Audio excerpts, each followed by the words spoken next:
Hey, I'm Paul Butler. I'm one of the client partners at New Leaf Training and Development, and I'm joined today by Kara Whatley, who is the University Librarian at CALTECH, who I'm delighted to say one of our clients. Kara, for the last 15 years at New Leaf, we've really focused on three core purposes of helping people and organisations better manage themselves, better lead others, and grow business acumen. And I just wondered, for our viewers, for our listeners, what would be your recommended best practices in those three areas? But please start, though, by telling us a little bit more about your organisation, what you do and who you serve. So over to you, Kara, and I'll wrap it up when you're done. Thanks, Paul. I really appreciate the opportunity to talk to you today. So I'm the University Librarian at CalTech, which is the California University of Technology. We are a leading research institution and a university in Pasadena, California. My part of CalTech is the library and the archives. There are about 40 of us serving our faculty, our students, and our staff here at CalTech. It's a wonderful place to work and support all of the innovative research that's going on at Caltech and to help the students grow into being researchers. So I've really enjoyed the last 2 years of my career where I've been at Caltech.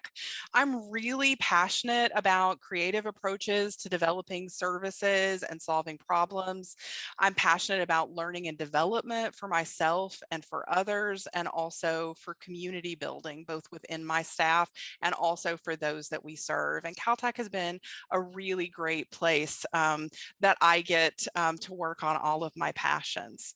One of the things that I think is really important in an organization, especially as we think about how to better manage and how to better lead, is psychological safety, which is the belief that a team is a safe environment for risk taking. And because creativity and innovation is so important to me, I think it's really important that we create that psychological safety for our staff. So to do that, we have to build trust, we have to put effort in to build better teams, and we have to work on building better communication.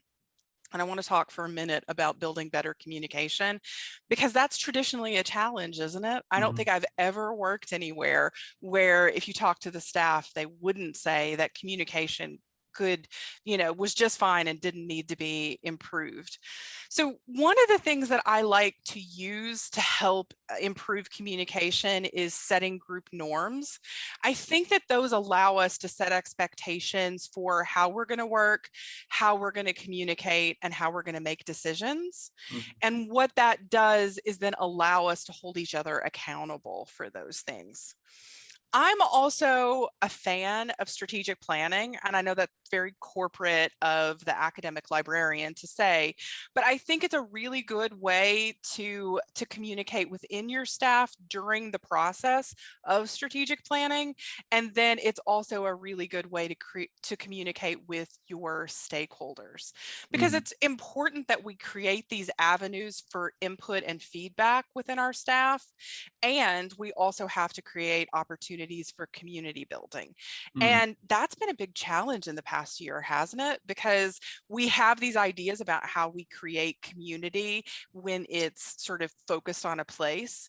And it's a little bit different. We have to be more creative if we're building community in, a Zoom window, right? I also really think that professional development is key. And you talked about growing business acumen. I think as a leader, it's important that we create paths to encourage growth for our staffs. And we can do that with performance communication and goal setting. And I think that it's important that we have to acknowledge that we're helping people grow in their current jobs. And sometimes we're helping people grow out of their current jobs. So I've been called a people manager, and I think that that's because I feel it's really key to support and create structure for my staff to be successful. And like I said, sometimes that means that they're successful within my organization, and sometimes that means that I'm giving them a boost to move on to something else. So I think those are the key aspects of what I wanted to share today, Paul. I hope it's helpful.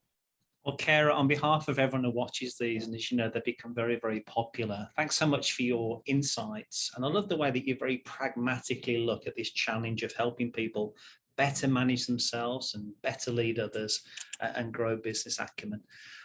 Kara, could I close it out with a virtual high five? Absolutely. Thanks ever so much, Kara.